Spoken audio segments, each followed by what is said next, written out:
Hello and welcome to all our viewers in Nigeria and around the world to News Cycle on Global Television, coming to you live from the nation's capital, Abuja. I am Mukhtar Kasim. A quick reminder that Global Television is on DSTV channel 365 and Star Times channel 276. President Bola Tinubu has arrived in Kigali, Rwanda, to participate in the 2026 Africa CEO Forum, one of the continent's biggest gathering of political leaders, investors, and top business executives. The president touched down at the Kigali International Airport at about 1:58 p.m. local time, ahead of the two-day summit for May 14 and 15. This year's forum is themed Scale or Fail, Why Africa Must Embrace Shared Ownership, with critical discussions expected on regional integration, infrastructure expansion, industrial growth, and mobilizing private capital to accelerate Africa's development. Several African heads of state, global investors, multinational corporations, and leading CEOs are expected to attend the summit. For Nigeria, the forum presents another major opportunity to project the Tinubu's administration's economic reforms, infrastructure agenda, and commitment to the African Continental Free Trade Area while attracting fresh investment into key sectors including energy, agriculture, technology, manufacturing, and finance. The Federal High Court in Abuja has sentenced former Minister of Power Salih Mamman to 75 years imprisonment in absentia over a 33.8 billion naira money laundering case linked to the Zungeru and Mambila hydroelectric power project. Justice James Omotosho convicted Mamman on all 12 counts filed by the Economic and Financial Crimes Commission (EFCC) and ordered security agencies, including Interpol, to arrest him wherever he is found so he can begin serving the sentence from the date of his arrest. The court also ordered the forfeiture of his Abuja properties and directed him to refund outstanding funds traced to the controversial power project. The Defense Headquarters has denied reports alleging civilian casualties during the recent airstrikes carried out in Shiroro local government area of Niger State, insisting the operation targeted armed bandits based on credible intelligence. Director, Defense Media Operations, Major General Michael Onoja, says about 70 bandits were neutralized in the precision strikes, adding that local communities had already relocated from the affected areas before the operation commenced.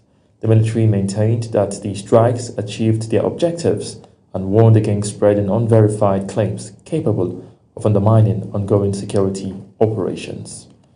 And now talking politics, the Nigeria Democratic Congress (NDC) has fixed 60 million naira as the cost of its expression of interest and nomination forms for aspirants seeking the party's presidential ticket ahead of the 2027 general elections.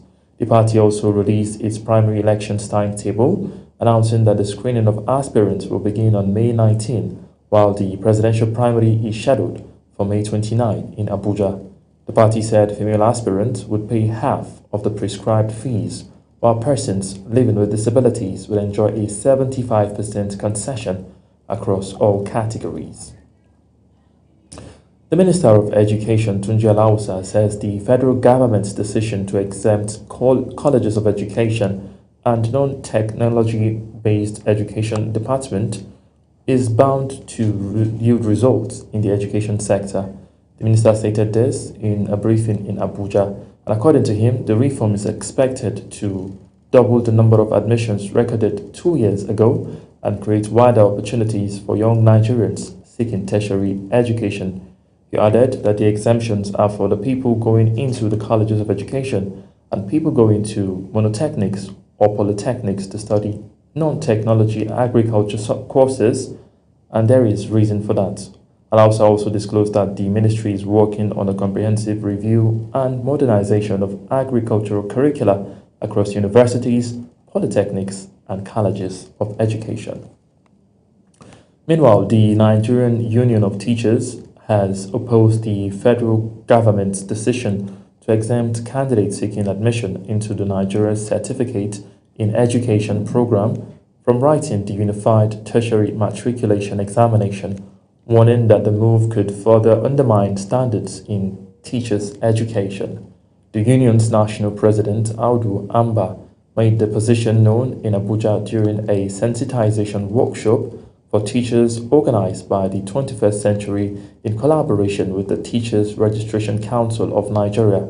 Amba expressed concerns over what he described as a steady decline in the quality of candidates gaining admission into colleges of education, noting that many top-performing students now prioritize universities, leaving education colleges as last-choice institutions.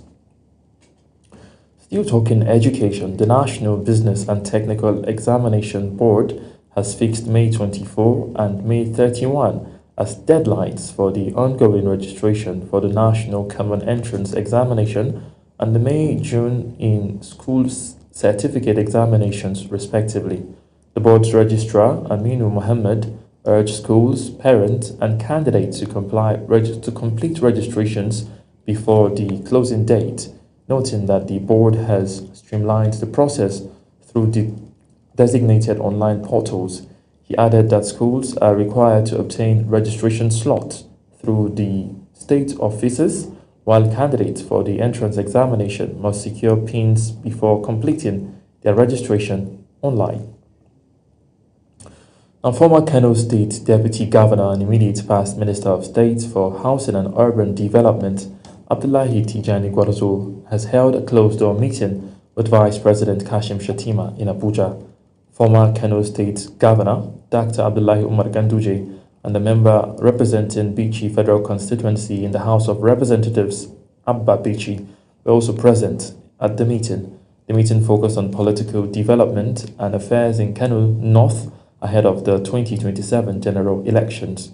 The development was disclosed in a post shared on Gwarzo's verified Facebook page shortly after the meeting.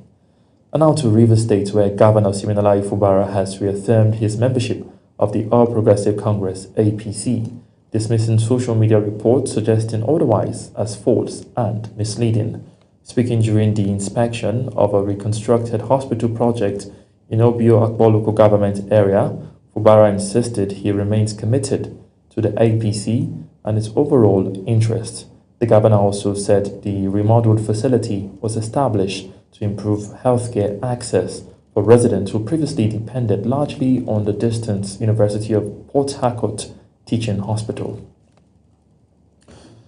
Nigerians are calling on the federal government to intensify disease surveillance and public awareness efforts against the hantavirus amid growing global concerns over the deadly infection.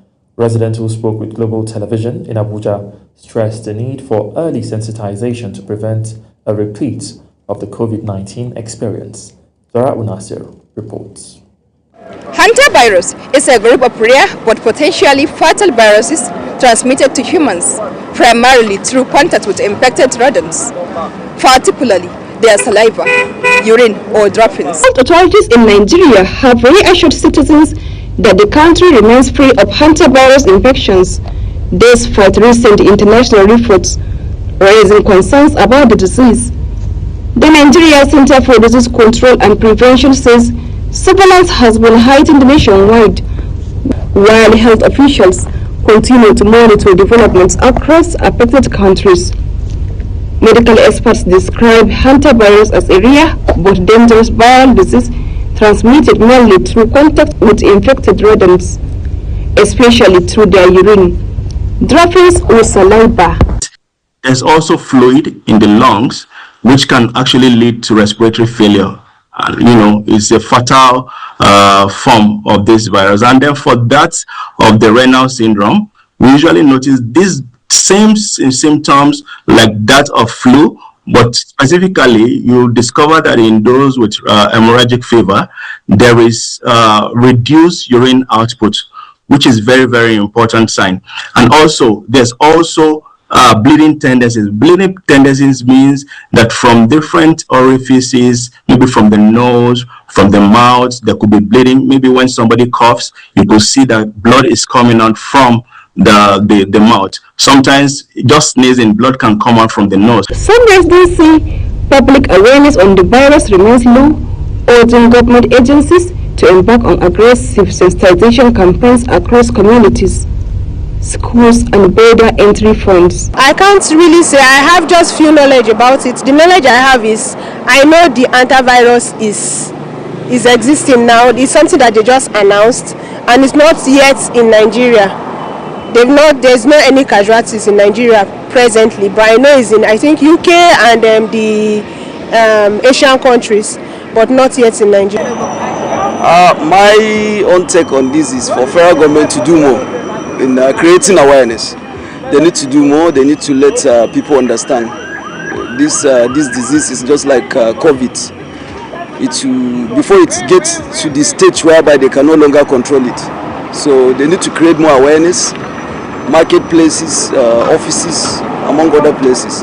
I think that's it. Cleanliness I think is the key. Hygiene, keeping good hygiene, making your environment clean. I think it will help you avoid such Lantavirus or whatever it's being called. The Nigeria Center for Disease Control and Prevention has, however, assured Nigerians that there is no cause for panic, maintaining that proactive monitoring and preventive measures are already in place to keep the country safe. Zahra Unasr, Global TV News.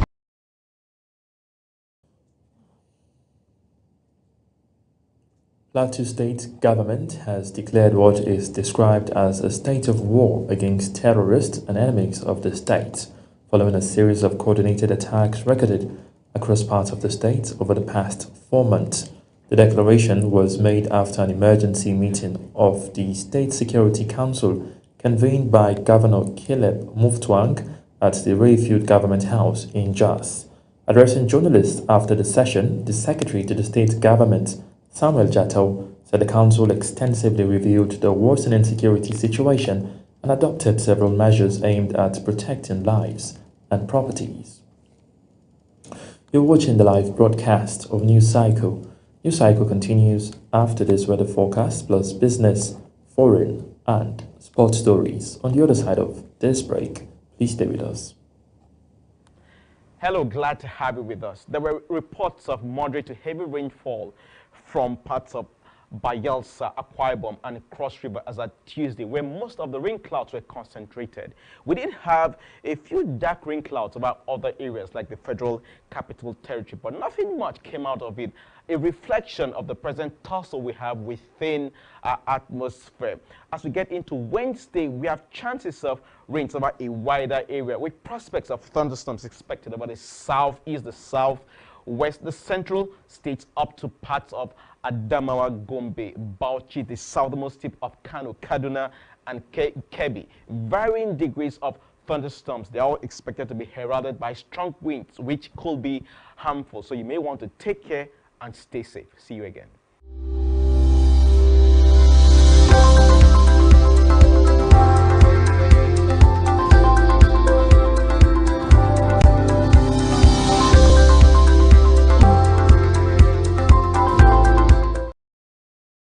Back from that break and now to business news, where Nigeria's infrastructure deficit took center stage in Abuja as key players from the public and private sector converged for the Infrastructure Dialogue 2026 organized by the Dosh Partners Holding.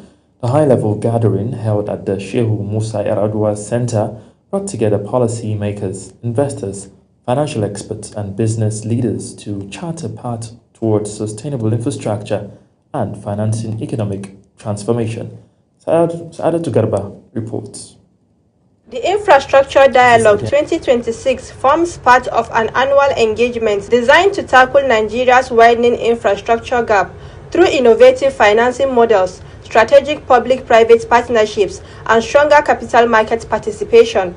Speakers at the forum stressed that without bold investment in critical sectors such as power, transportation, housing, and technology, Nigeria's economic growth ambitions could remain out of reach. Managing partner of Dosh Partners Holding, Dr. Nuoha Inachi, challenged entrepreneurs and business leaders to embrace investment-driven strategies financial discipline, and long-term planning to unlock sustainable growth and attract investors. Having put together business owners here, the foundation of your business starts from your mindset.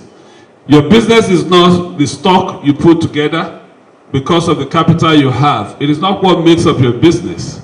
It is your mindset that makes up your business. President of the Abuja Chamber of Commerce and Industry, Emeka Obegolu, called for stronger synergy between government and the private sector, noting that small and medium-scale enterprises remain the backbone of innovation, job creation, and economic expansion. On strong synergy among DFIs, capital markets, government institutions, and private sector investors to bridge the financing gap.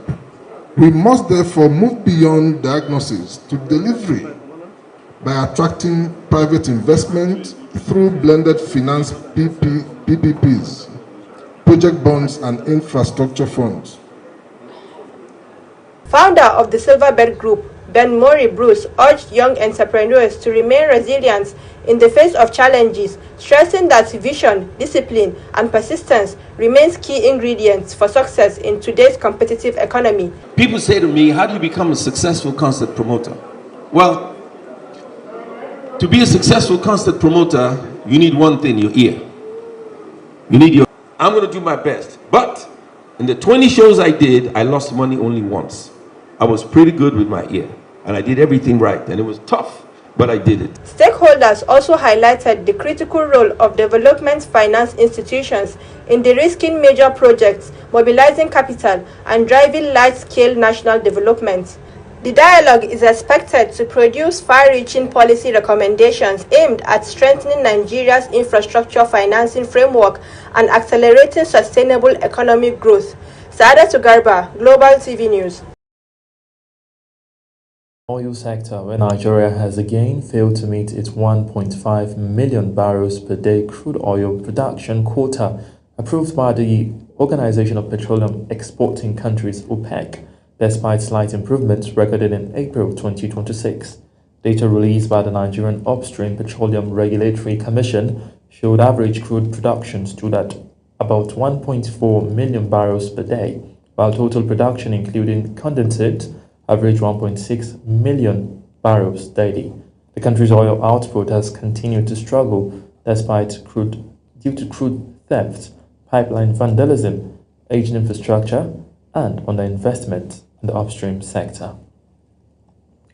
In the meantime, Nigeria's daily petrol consumption has risen by 10.8% to 54.4 million litres in April 2026, despite rising global crude oil prices and increasing pump costs across the country.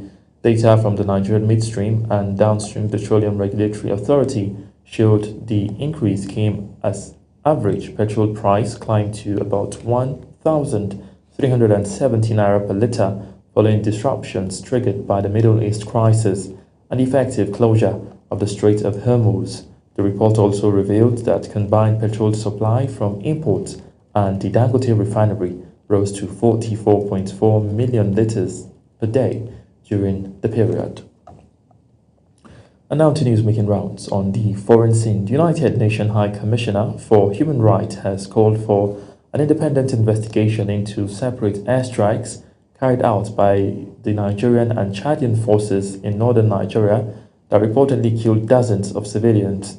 UN Rights Chief Volker Turk said both countries must ensure prompt, impartial investigations and hold anyone responsible for violations accountable in line with international law, following reports that military operatives killed civilians, including fishermen and market traders.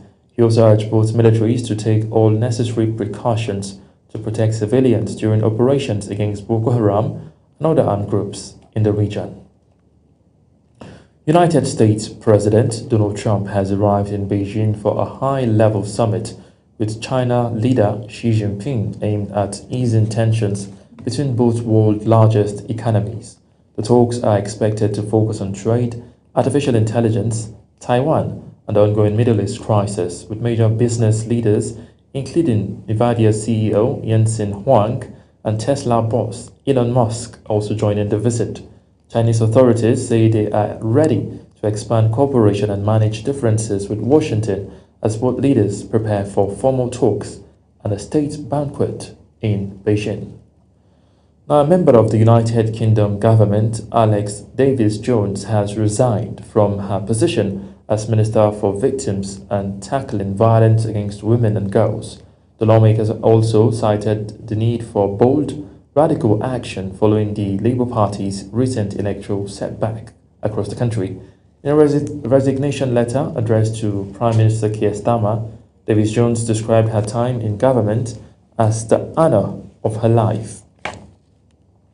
And now talking sport, the Confederation of African Football (CAF) says it has introduced new regulations to improve officiating, VAR governance and stadium security following the controversy that marred the 2025 AFCON final in Morocco, where Senegal were initially declared champions before the title was later awarded to host Morocco after disciplinary rulings.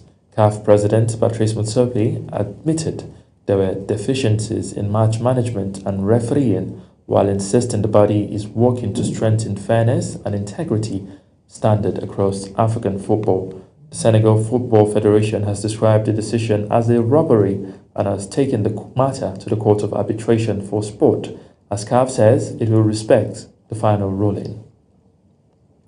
FIFA has announced an expanded anti-doping program for the 2026 World Cup through renewed and new partnership with anti-doping agencies in the United States, Canada, and Mexico. The football governing body says the program will ensure consistent out-of-competition testing and match-day monitoring across all host venues as preparations intensify for the tournament. FIFA officials say the collaboration is aimed at protecting the integrity of football and maintaining fairness throughout the competition. The National Sports Commission says preparations are in top gear for the maiden edition of the National Intermediate Games, aimed at discovering and developing young sporting talents across Nigeria. At the inaugural meeting of the main organizing committee in Abuja, officials described the competition as a major bridge between the National Youth Games and elite professional sports. Sports correspondent Anita Patrick reports. Representatives of the National Sports Commission and the Lagos State Sports Commission say the initiative is designed to create sustainable pathways for young athletes to transition into national and international competitions. Speaking at the meeting, the Director General of the National Sports Commission, Bukola Olopade, emphasized that the Games will provide opportunities for athletes, sports entrepreneurs, and media practitioners to benefit economically from the growing sports industry. Olopade also noted that the initiative aligns with the vision of the President Bola Tinubu to reposition sports as a tool for youth empowerment, economic growth, and national development. The policies that we met on the ground, introduced by Sunday Darius regime, are still in existence because the lives of Director Bayo, Director Mbora, and their colleagues are thoroughbred professionals who would, beyond any leadership of the NSC, ensure that these lofty ideas are kept and becomes part and parcel of our sports. That will agree to the firm on 16 to 19 years. There was a debate on whether to allow established athletes to be part of it, and the superior argument was yes, allow Miracle, AD, and all the superstars who are now world beaters to be part of it. Lagos State, which will host the inaugural edition, assured participants and stakeholders of its readiness to stage a world-class event, highlighting ongoing investments in sporting infrastructure and athlete development.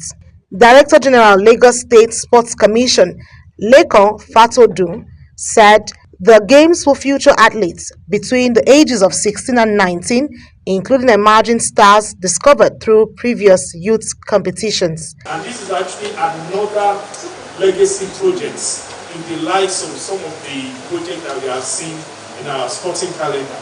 With him and Balandiko in the saddle, we are very convinced that many years to come is still going to be talking about the impacts and the success of this project. The National Sports Commission further revealed plans to upgrade facilities at the Moshood Abiola National Stadium in Abuja, alongside other sporting centers across the country, as part of effort to boost Nigeria's sports development agenda. The maiden National Intermediate Games is scheduled to hold in Lagos from October 1st to 15th this year, with organizers promising a platform that will showcase Nigeria's next generation of sporting talents to the world. Anieti Patrick, Global TV News. That's it on News Cycle. A quick reminder that Global Television is on DSTV channel 365 and StarTimes channel 276. Kindly follow us across all our social media platforms now displaying on your screen using at Global TV NG. I am Mukhtar Kasim. Say a very big thank you for watching.